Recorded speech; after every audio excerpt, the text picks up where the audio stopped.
Hey there, welcome back to the channel. In this video we are going to look at the best and worst of Raw. We are also going to look at WWE's plans for Roman Reigns and the theft that took place at WWE Thunderdome. Don't forget to drop a like, and if you are new don't forget to subscribe for daily wrestling content. WWE Raw was an interesting episode this week, being the penultimate one before Hell in a Cell 2021. Given the pay-per-view that they're building to, it was a slightly underwhelming effort on WWE's part, particularly the ending, but we'll get back to that later. For now, let's look at some of the best and worst bits of Raw this week. Number 3, Best. Nikki Cross emerging as a Raw Women's title contender. Out of all the women on the Raw roster, Nikki Cross wasn't a name that many fans expected to emerge as a title contender. When Rhea Ripley won the Raw Women's Championship from Asuka, it was clear that the Empress would be taking a step back in the division that she dominated for the past year. Rhea Ripley vs Charlotte Flair is the current Raw Women's title feud that will culminate at Hell in a Cell, but they aren't the only two women involved.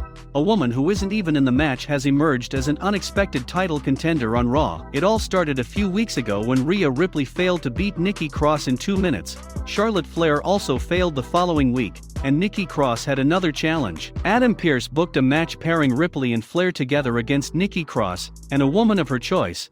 That choice, of course, was the former Raw Women's Champion Asuka. It was a fun match to watch, and thanks to the breakdown that Charlotte and Ripley had, they ended up attacking one another. Nikki Cross took advantage of the situation to pin the Nightmare. It's interesting because Cross never asked to be added to the match at Hell in a Cell. She simply asked for a Raw Women's title shot afterward. While she isn't winning the title anytime soon, it's good to see her get into the mix after being underutilized for so long. Number 2, Worst. Alexa Bliss and Shayna Baszler on Raw. The ending of Raw was a bizarre one. Shayna Baszler was invited to Alexa's playground, and she continued to make a mockery of Lily before throwing the doll down and stomping on it. She went backstage, but not before pyro explosions ensued on the Raw stage.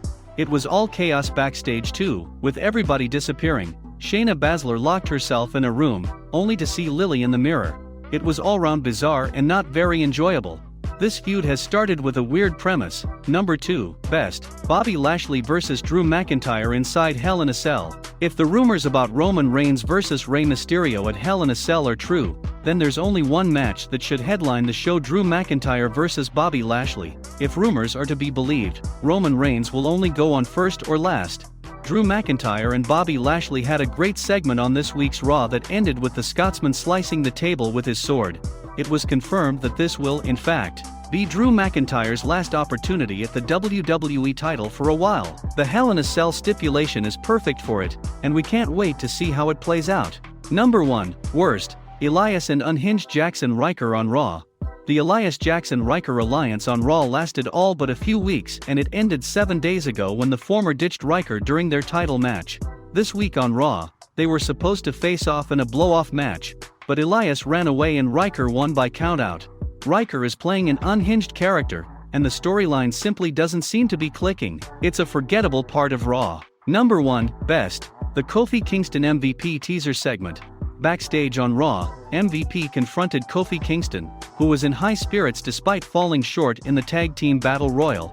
He addressed his WWE Championship win from 2019, and was full of praise for the Grand Slam champion. He told Kofi Kingston that he was comfortable being a loser, seemingly lighting a fire under him. We're interested to see where this storyline goes, especially since Kofi Kingston seems to have been slightly elevated on Raw. If he turns heel, it would be an interesting direction to go in. Roman Reigns is indisputably the biggest star in the WWE at the moment, and the Tribal Chief's reign as Universal Champion isn't expected to end anytime soon. WWE is also looking to strengthen his on-screen act by lining up some big booking plans. WrestlingNews.co reported that the current plan is for Roman Reigns to face Rey Mysterio at Hell in a Cell for the Universal Championship. WWE's long-term plan is for Jimmy and Jay to win the SmackDown Tag Team Championship. The feud between Jimmy and Jay and the Mysterio family will go on into the summer, and the twins should ideally capture the tag team belts by the end of the program. We're told that Jimmy and Jay vs Mysterio's feud will continue into the summers, and the idea is that Jimmy and Jay will eventually be fully on board with Ryan's vision, and they will win the SmackDown Tag Team titles by SummerSlam. A source close to the situation told WrestlingNews.co that WWE wants Roman Reigns to be on the same level as The Rock and John Cena. The company also intends to build up Jimmy and Jay, and the expectation is that WWE will achieve its goal by SummerSlam. Obviously, the plan is to build Roman up, so fans see him as being on the level of Cena and Rock, but this is also about making Jimmy and Jay look strong, and we will get there by SummerSlam. This will be a tight-knit unit in a few months. WWE also plans to expand Reigns' faction in addition to Jimmy and Jay, with the promotion considering adding another member to the group. While the superstar's name who could join him and Jimmy and Jay has not been revealed, SummerSlam will be a big night for the Bloodline.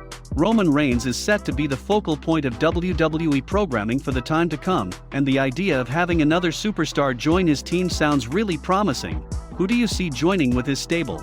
For the past few months, WWE has been operating out of the Yuengling Center in Florida, with the arena being used to host the WWE Thunderdome era of Raw and SmackDown. With the COVID-19 outbreak seemingly coming under control, WWE had indicated that they plan to return to touring soon. This would mean a departure from the Yuengling Center and a move away from the Thunderdome towards live crowds. However, WWE's farewell to the venue that it's called home for a number of weeks has been marred by a crime that took place recently. The University of South Florida Police Department recently took to social media to call for witnesses to the theft of WWE property that had taken place at the arena, including photos of the perpetrator. Whilst it's unclear what exactly the suspect took from WWE, the photos clearly show a large duffel bag which could have anything in it from merchandise to ring gear. However, it also looks like the suspect has managed to snag himself a title belt of some kind. Whether it's a replica or the real deal is unknown. From the photos it looks like the belt may be the United States title belt, which would usually be around Sheamus's waist or shoulder. However, the Celtic Warrior is currently out injured with a broken nose. WWE has had security issues surrounding some of its venues in the past, particularly when it comes to the safety of its talent. Last year, a man broke into the Performance Center, before eventually being arrested. The recent security breach does raise concerns about how secure WWE property and personnel are if someone can not only stroll into a venue, but also take off with a bunch of WWE things.